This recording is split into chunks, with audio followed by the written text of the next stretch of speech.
This is the Strathmore 400 series hardcover watercolor art journal, and I'm going to help you make some buying decisions about it because I filled mine up and I've got some thoughts on it. It is 140 pound, 300 GSM watercolor paper, 48 pages in this journal, and where I live in Canada, it retails for $26.99, but I used one of those Michael's coupons to get it for far cheaper. I think maybe I paid $18 for it, and I thought that was expensive at the time, but as I came to use it and get through it and buy other more expensive watercolor journals, it's actually not a bad price. But that said, I think it has some particular use cases that I'm really not seeing addressed on other YouTube videos, so I thought I would make this one about it. So this is hardbound, and it has the upside of looking like a book when you're done, and a nice book at that. And it is landscape, I think, probably to really play into the urban sketching movement. I see a lot of urban sketchers using this book, and I also noticed that this is primarily available in North America. If you want a link to it, I will link down below. Links in the description, also in the comments if you want to check it out. I'm not gonna lie, when I first opened it and started using it very early on, I wasn't super impressed with it. This paper is okay. I do like that it's a hardcover, and I do like the size. I feel like there's more out there for me. A lot of people swear by this one, that's why I picked it up, and I'm like, it's okay. I just didn't understand what all the hype was about, and that was because I was making a particular type of art and I wasn't using it to its full potential. One of the things I didn't like, and this is really not the fault of the journal, just more about me and how I like to practice, is that it is in landscape format, and I could not find one. I don't know if there is one in portrait format, which would be this way with the binding on this side. That would be my preferential orientation in which to paint, but it's on its side and that's fine. But what I didn't like is almost right away I started noticing that the cover itself is just very, and I am not hard on my journals really. I mean, I do toss them in my handbag. I'm not that hard on them, but right away it sort of started to flake and just not look that good. It gets white, dirty smudges on it rather easily. We're just outside now, and I wanted to give you a bit of a closer look about what I'm talking about the patina that happens almost immediately. I really wasn't hard on this at all, but you'll see here the corners got dinged up almost like I put salt on it or something like that, and it shows all fingerprints, and you know, maybe that's okay if you're into that. If you're not, just be warned. I just would like for this to be a bit more resistant, or I'm not sure. I mean, I have other notebooks that are covered in cloth that just don't seem to mark up quite as quickly as this one or get dinged looking. So like I said, in no time it looks quite dinged up, and some people love that patina. I'm not the hugest fan of too much patina on my journals. Now, if you're enjoying this video and you want more like this, because I do have other journals I could test out for you guys, like a Hahnemühle and a Talens. If you want to see more like that, be sure to give this video a like and consider subscribing. This is a new channel, and that would really help me out so much so I can break out of YouTube algorithm jail. So at first I was a bit put off by the paper just seeming like it wasn't all that special. You know, the cover not really withstanding even light wear. But as I kept practicing and changing the types of watercolor paintings I have been making, it really came into its own, and I've come to really love this, and I will repurchase it at some point, and especially if I can find a portrait orientation. So here's what I think. When you are painting with not a lot of water and you're mostly maybe doing line and wash, it's overkill. That's what I'm trying to say. You don't need this paper. You can purchase one that's far less expensive than this journal. Not that that's super expensive, but you can buy maybe like a Talens or something like that, where you get so many more pages and the pages are thinner. But what I found rather quickly is when I went from this style, and it was, you know, adequate. I just didn't understand what the hype was about. I really started to understand the hype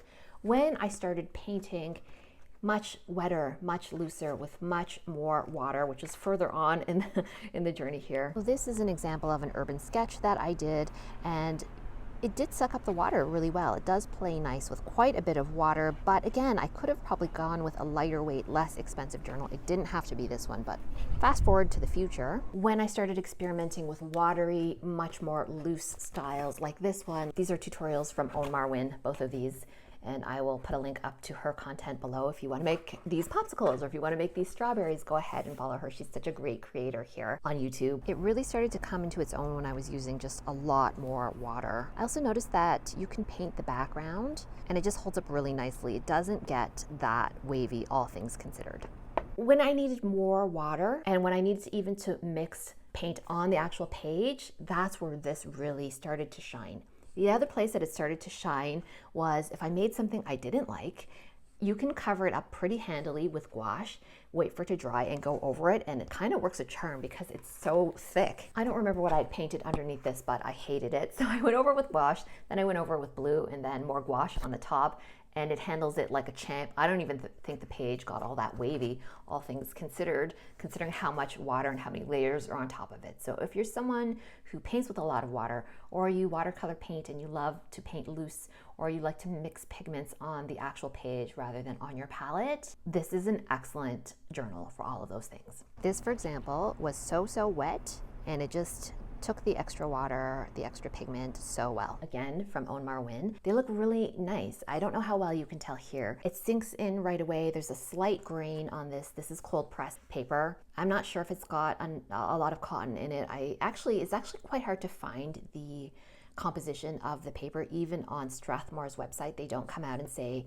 exactly what it is. So if any of you do know, please do leave it down in the comments. It really allows your watercolor paints to shine much more than a Talon's sketchbook would, for example, because that is mixed media paper. But I'd say even more than the Hahnemühle, which was expensive, very expensive compared to this option, at least where I live. And just visibly, the paper is very thick. They say it's 140 grams, but it feels thicker, and I don't know how that can be, but it just seems heavier, for instance, than my Canson XL. This is my Canson, but I find the cover so ugly that I cover it with something else, but somehow it feels like heavier than this paper. It just does. It's stiffer. Maybe that's what I'm trying to say. So by contrast, this paper does not take water as well as the Strathmore, in my opinion. This had water and paint pooled on it, and in terms of blooms, it wasn't so bad, all things considered. And I wasn't careful. This I did in just a matter of minutes. More really juicy, really wet paintings, and I'm really happy with how the paper interacted with the water and the paint. So that's it. That's the verdict. If you paint with a lot of water, I think that you're going to like this. If you paint really juicy, I think you're going to like this. If you're doing more line and wash, I don't think you need to buy this. You might feel that it's a waste to have such thick paper and you're putting so little watercolor down on it. So what I'm going to do going forward is save this notebook for all my more loose type paintings. I have owned, used, and loved both the Sailor 55-degree angle pen and the 40-degree angle pen. I like them both, and I think that this 40-degree angle is a little bit of a Cinderella and it should get more love. This one is super popular. This one is not as popular, the 40-degree one. I would like to change people's opinion on this because this has actually become my favorite. Let's talk about them. Hey everyone, my name is Helen. This is my channel dedicated to art. So if you're into art, if you are into art supply reviews, please do consider giving this video a like and subscribing. This is just a small channel still, and that would really help me out. Let's get into these two. I've owned this one for longer than I've owned the 40-degree angle one, and if you've looked at art supplies, if you're into urban sketching, which is a world that I dabble in, I make of course other types of art other than just urban sketching, but it's impossible not to see this if that's your world or something that you're getting into, and it is a great pen. So I'm going to show you some examples of sketching with it. I had an opportunity to buy this 40-degree angle one because frankly I had an art supply haul and I was trying to meet the minimum for free shipping. We've all been there, right? I like this one so much that I thought, why not just buy its sister as well?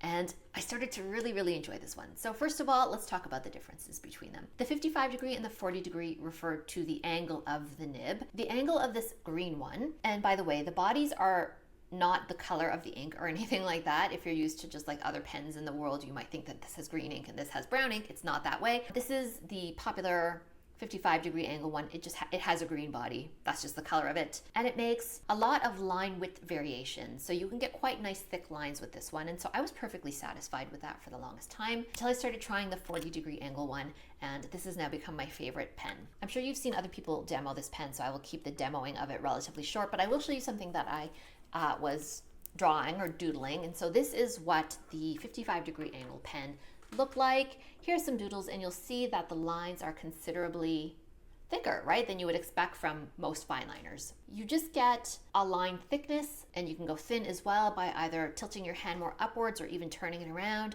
You've seen people do that. And this is a vibe, but it's its own vibe. If I'm in the mood to draw wide like this, nothing else will do. This just ticks off every box. But here's the thing, and here's why I like this pen so much. I don't usually want to draw with such thick lines. That's just my preference. And that said, sometimes I don't want to draw with a fine liner either because, if you have these kind of fine liners, the Micron, you'll know that it's got a certain amount of angle that the metal goes so far down that sometimes you're just not actually getting ink on the page. I'm not sure if what I'm saying makes sense, but anyway, sometimes when I want the look of a fine liner, which frankly is most of the time, but I want my sketching to feel much more free and loose, and I don't want to have that thing where it's catching, and this has to do obviously with how I'm holding the pen.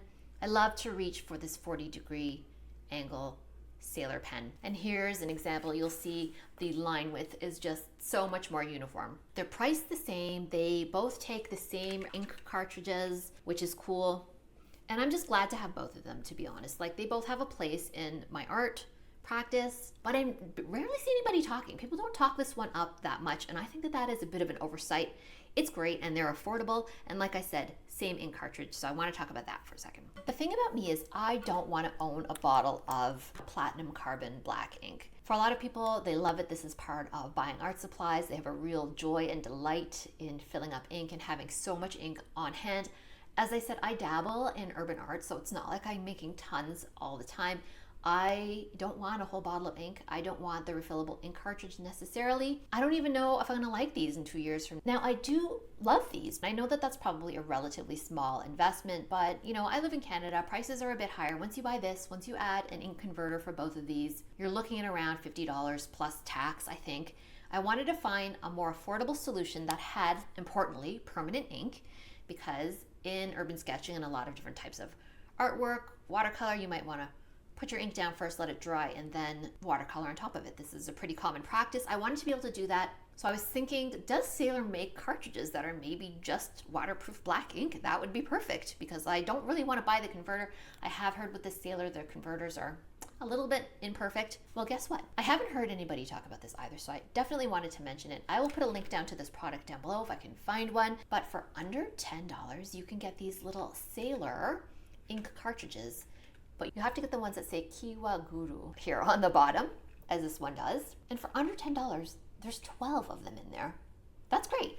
So for me, that's perfect, because maybe I want to travel with these. Maybe I don't want to use them for like a year or something like that. I just put them away when I take them back out, because they're these perfect little cartridges. They'll still work, I'm sure of it. They're not going to dry out. I don't have to clean out the converter and put it away, because I don't think you're supposed to leave your fountain pens unused for a long time without cleaning them out. I'm kind of new to fountain pens, so I'm not presenting myself as an expert on the matter. I'm just trying to think ahead with what works with the way that I like to work. So here's one. Like I said, there's 12 of them in there. These work with both of these types of pens, so that's great because it's the Sailor brand, and importantly, it is permanent. Is it more disposable plastic out in the world? I mean, yes and no. If you want to get the platinum carbon ink on the basis of plastic waste, I get it, but then that's still weight that had to be shipped because it's in a glass bottle. If you don't end up using it all, that's wasteful. And you can actually reuse plastic ink cartridges. If you buy like a needle injector thing that some people use, they do use the ink and they just put it in there and they reuse this plastic cartridge. So what I'm trying to say is none of these solutions are perfect, are they? And at least the box is paper. What I also like is these little cartridges. I mean, you can just give one to a friend if they need one or something like that. But I'm not gonna lie, the motivating factor for me was the price. It was under $10 to get 12 of them, and that's gonna last me for sure a minimum of a year.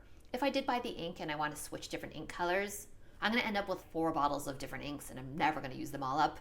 I know myself by now. So I put the permanent ink in both of these. Let's test out a few lines in my Leuchtturm journal and we'll have a quick look. Well, I hope that was helpful and helps you make a buying decision. When in doubt, maybe just get both of them. They're both really good. I will say if you want to use it for writing, I can't imagine myself ever writing with the 55-degree angle one. I have tried writing and it just doesn't look great. For me, the 40-degree one is perfect for writing purposes, but for art, definitely, this is a winner. You can't go wrong with both of them. And if you think that owning this one actually takes the place of also owning this one, I would say actually they are a little bit different. This one is smoother and this 40-degree one is definitely a scratchier feel, so it kind of depends on that vibe. And also, it's a little bit unpredictable. Like watercolor, you kind of have to go with the flow with the 55-degree one until you get quite good at it. And I've been using this almost daily for months and I'm still not there yet. So this one has a learning curve and this one has almost none. So that's why I love both of them, and I think that they do different things and they behave differently. So I'm glad to own both. All right, thanks so much for watching. Hope you enjoyed this and it helped you make a buying decision. We'll see you in the next video. So here are the little cartridges I was telling you guys about. And so far I'm finding they're lasting me about 3 weeks to a month. Of course, that depends on how much ink you put down with them every day. All right, let's get to sketching. So this is the 55-degree angle. And as I said, this is notorious for making, of course, those thicker marks. So when you want to go thin, you hold your hand up high like this, and you can make these really fine scratches. Then when you want it to be thicker, you go like this. So you have some learning to do, right? Up, down, It's not, I think, the easiest. So I'm just gonna sketch a little flower here. Because the thing is, you have to train your hand to sort of hold it the right way. And it is a bit fiddly, right? There we go, with those wide lines I was telling you about. By the way, this Leuchtturm journal is fine. I've got the bullet one. Everyone goes on and on about the paper, and it's just, I don't know, it's a bit thin. So I find for this, sometimes you can kind of see it a little bit more than I would like through to the other side. So there you have it, right? Enormous diversity of lines. That was great, but I had to use my brain while I was using the pen. You know what I mean? You can't just mindlessly start scratching because your lines will be kind of wonky. So here's the 40-degree angle one. Once again, I'm using a more upright hold, but even when I lower my hand like this, you'll see it never really gets that thick. But still, if this was a fine liner, it would be, you know, 2-3 different sizes, whereas this is obviously a huge range. So let's see if I can do this quite thick. Yeah, you can get quite thick with this too. You can get thin too. So I'm gonna draw the same-ish flower. I'm feeling a lot more feedback with this one. It's scratchier, and maybe you can hear the scratches too, I doubt it, but it is scratchier. But I could zone out a little bit more. I didn't have to think about the exact position of my hand to get these different line widths. So let me just do a little bit of a writing comparison. So easy and pretty consistent. By contrast, I know that this one is a struggle, so this should be interesting. Okay, yeah, see, I have no spaces in the E's there just because it's just harder to use for writing, and it's thicker. Another little funny picadillo is these tend to come loose, and so, you know, this is not an expensive fountain pen, so I swear I spend so much time just tightening up this area here, because as I write, it loosens. So that was the Sailor 55-degree angle, and this is 40-degree angle. Both of them are waterproof inks. Let's just splash a wee bit of color on there. They have a long drying time though, so I must warn you, that's what's going on here. If you want to use watercolor over this particular brand of waterproof ink, you have to give it longer than you might think. Let's put it that way. You see, I tried it here before. This is entirely dry and it bled a little bit, and same with this one down here. Let's see. Yeah, it's still bleeding, but it's not too bad. Hey everyone, back again today with a little test of some fountain pens that I've been loving for Urban Sketch, and also some Fineliners. And what else have we got here?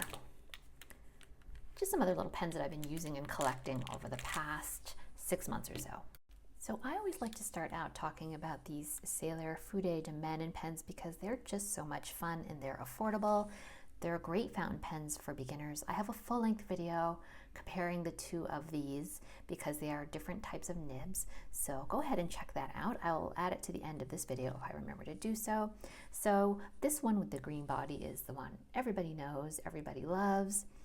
It is beloved from the Urban Sketch community, but I really want to put you on to its sister pen, the one that's got the 40-degree angle. So this one in the green is the 55. That's the really famous one that you've seen so many Urban Sketch artists use, but my favorite actually is its sister that costs the same price, the 40-degree angle nib. And I just find this one easier, especially if you're a beginner. It doesn't have the huge variety of line widths as the other one, but I just find it much easier to control, and I like the way that it looks. Whereas I find the 55-degree angle takes a little bit more, or has taken a little bit more practice, and I can't write with it as well. These are just me. I mean, your mileage may vary with these two different pens, but I just wish that more people talked about this one. So that is sort of my mission, is to make this one more popular. And I've got a hot tip about ink for you. Let's get into that. And I did forget to add that I'm actually using my Leuchtturm notebook. This is the dotted grid version, and it's okay. I do like it, but I do find it's a little bit see-through. You can see my art. It's just pencil, and you can see it kind of through to the other side. So if that bothers you, maybe this isn't the paper for you, but generally it takes ink really well and it's so smooth, it's a really nice surface. But anyhow, onto the ink. So platinum carbon black ink used with the ink converter is what I see a lot of urban artists and other artists go for when it comes to refilling this, because it comes with 2 plastic cartridges when you first buy it, and those plastic cartridges are water soluble ink, so if you get them wet they bleed, so therefore not obviously ideal for using with watercolor. So the original ones, you get 2 that come like this, black ink, no matter what the body color is, the ink is black inside if you buy the black pen. I know that sounds confusing, but you know, before I got into these pens, I used to just associate the color of the body with the ink inside. Does that make any sense? So anyway, when you run out of those, a lot of people just buy a bottle of ink and the converter for it, but people say that the converter leaves a bit of a mess, and I was looking for just maybe another solution because I don't want to have a big bottle of ink when I wasn't entirely sure about how I felt with these pens, and also I just felt like that was overkill. It wasn't what I needed. I wanted just little cartridges that could keep for a very, very long time in case I don't end up loving the pen, that I could give to somebody, etc., that don't dry out over the years. And I'm not saying a bottle necessarily does that, but I did discover that Sailor has this Kiwaguro ink. So these are in fact waterproof inks, and they're just little cartridges, and you can actually, if you decide you do like them, some people just refill the cartridge using a syringe, like an inexpensive syringe you can just buy off Amazon or whatever. But I just like the idea that there's 12 of them in here, and so I can just refill these down the line. So this is waterproof ink, but that comes with a caveat, which is I've put them now because I used up the first cartridges of these of the water soluble, so I moved on to the waterproof. I hope you guys are following along. This is not getting too confusing, but it's not that waterproof. I did a test in here. Let me see if I can find it for you guys. That's also in that other video. Bear with me as I flip through a little bit. Yeah, so you'll see. So when you do use their waterproof ink, the proprietary one by Sailor, when you do use these ink cartridges, it's pretty waterproof, but it does bleed the teeniest bit. I just quickly put some watercolor over the top of these, and so you can see my little tests here of line quality. Look, the 40 got pretty wide lines, so just a bit of beware. Yes, it is waterproof, but it's not like the most waterproof, and it does need quite a bit of drying time to even become slightly waterproof, if that makes sense. But that said, this was like 10 bucks. And so when I was totting up the cost of what the ink plus the converters was going to be for two different pens, that was looking like $35 where I live here in Canada, whereas this was 10-ish bucks. So for me, it was a no-brainer just to try this so that I wasn't overbuying, buying converters that I maybe wasn't going to use for the pens. So if you're iffy about the pens and maybe you want to try some waterproof and you're not too fussed on whether it's the platinum carbon black ink or some other, you know, high quality waterproof ink, maybe you want to try this combo. It makes the whole thing affordable to try it. I like that this outside is paper, and I like that if I don't want these down the line, I'm sure I can find other artist friends I can just give them away to, and they may be grateful to give them a try. Right. So 2 amazing pens. This is a roundup. Really like them both. This, I think, is better. Dare I say that? I think that this is a better pen that doesn't get enough love. So if you wanted to try it out and you just needed someone to give you that little push, here I am to say that you might really like this. I do. Okay, let's move on now to possibly the most famous pen of all when it comes to Fineliners and artists' waterproof pens. I know there's some others on the market, but these are pretty tried and true, right? These are Pigma Micron by Sakura. So I've got the size 08, 02, and 05. I see lots of artists using these pens, but then I think some people forget that some people are absolute complete beginners and don't really know the difference between them at all. It was confusing to me at first. This is the Micron Fineliner size 005. So basically what happens is, you know, the sizes go up. There's smaller ones even than this, and then 08 will be the chunkier one, and so we will have a look here. So what I love about this is the quality of the ink inside. What I don't like is there's so much metal on the nib that sometimes it's kind of hard to work at an angle if you hold your pen quite angled, or maybe you're used to like pencil work, right, where you're sort of really holding it on that lower angle. It's not great for that. Nonetheless, let's have a look. So this is the Pigma Micron. And you see how small it writes if you get this really small size, which is 005. Very, very thin. This is great for like drawing a line side of like a flower. You know, sometimes you just need really, really fine lines.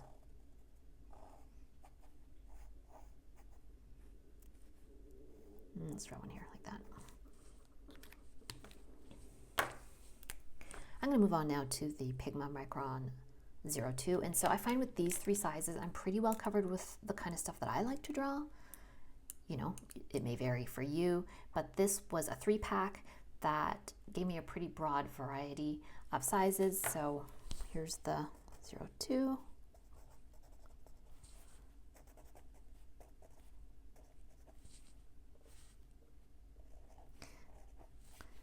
And I'll show you. Let's just draw some quick.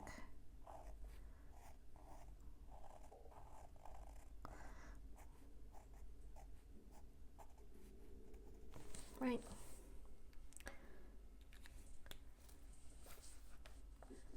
You can see it kind of forces you to draw a little bit, or sorry, print a little bit bigger, whereas you can get so teensy with this. You can't really do that as easily with that. But probably my all-time favorite to draw with in terms of size is this Pigma Micron,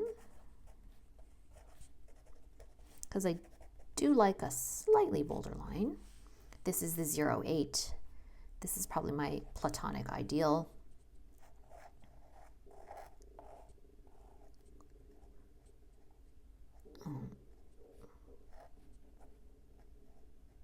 A quick little lily of the valley for you there. It's missing a whole bunch of little bulbs. Let's see. But yeah, you can't get in there that easily because it's a little on the thick side. I should have just drawn this larger. It's tiny. So I'm going to say, if I had to say how often I used things, this is how I would rank them in terms of how frequently I'm using these pens. This one is the one I use the most, followed by, for what I like to do, this one, the 08, probably followed by, I'm gonna be real here, probably this one, the 02. Then I like this 55-degree angle Sailor pen. Then, you know, when I need to get in there with those fine lines, which I don't love to do, but if you do like to do that, this is a great pen for it. And then, well, we'll talk about these two because these are the two we haven't talked about. This is the one I use the least. This I used to love, and now, well, I'll show you. When I first got this Faber-Castell Pitt Artist Pen Fineliner, I thought it was transformative. I was like, where have you been all my life? I love this gray color. And I don't know. I was really hyped on this gray. Now I find it to be not bold enough. And this size is 0.3, which actually is a great size. And this is a funny color. It's warm gray 4273. So if you are very into this, I'm going to write this here, and then you can acquire one if that's what you wish to do. It's nice. It looks like pencil. So I really like that idea until I started using it a lot, and I thought, wait, I don't really actually want it to look like a pencil. So let's carry on to one that a lot of urban artists love, and I'm pretty new to urban sketch, and that's this Sakura jelly roll in white, and they use it to draw a lot of white detail. So let me put down some ink because you won't see it because it's white, but when this dries, we'll be able to see. While I'm just waiting for that, I realized I didn't draw anything with this Pitt Artist pen in the warm gray, so let's go for a leaf here.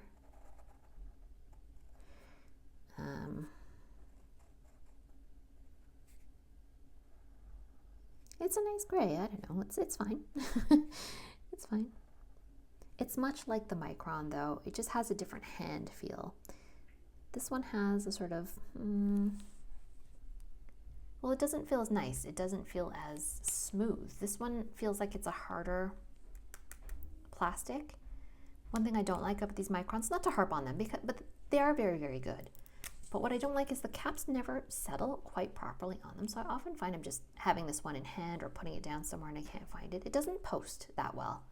Like it just doesn't, you know, if you want that satisfying click, you're not going to get it from that pen, but this one does post quite nicely, right? Pretty good, but this feels cheaper than these ones. So, you know, trade-off. I think price-wise they're pretty similar. So I think these are dry enough for us to test this jelly roll. I made a video about this one as well, going into it in more detail than you would probably think plausible for just an inexpensive jelly pen. Cons about it are just that this is a kind of a finicky little cap, but listen, if you do have one of these, push it in all the way until you hear that satisfying little click. Let me do it for you up on the mic. Because it's got a little sealing section inside, so that it really does have to seal that little ball or else it'll dry out. If it does dry out, you just gently try and roll it back to life, basically. So this is the jelly roll. This one could be, no, it's actually wet. I was going to say it could be dry because I don't remember reaching for this in a while. So if you're having trouble, I think that's actually not dry yet. Yeah, it's not dry. That's my mistake. If you're having trouble using it, don't smack the crap out of it. Just gently try and, you know, do scribbles. Everybody knows how to do that with ballpoint pens. All of us who've ever used a ballpoint pen have done that. But don't smack it really hard. Let's try again. Yeah.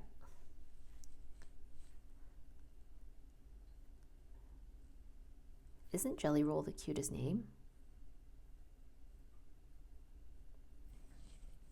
So there it is, Jelly Roll in white. I don't use it very often. I'm just not at the point of my urban sketch practice where I'm using a lot of white. Maybe I'll get there one day. So what could we draw here? Let's go with leaves again.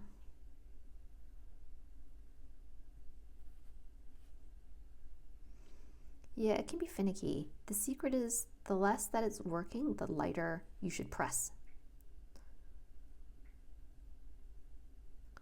So just use the most gentle press you can. But it can be a little struggle bussy, and so I think that is a turnoff for a lot of people. My issue is really not with it, it's just that I don't need white all that often. All right, there we are.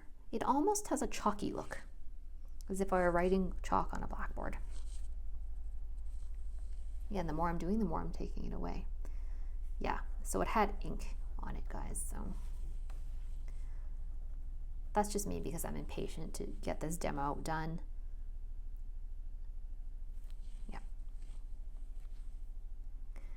Still nice. I mean, it's like a $2 pen, so we have to be realistic, I think, about what we expect from it. Right, so there we are. Thank you for hanging out with me. If you did enjoy this video, please do consider giving me the old like and consider subscribing.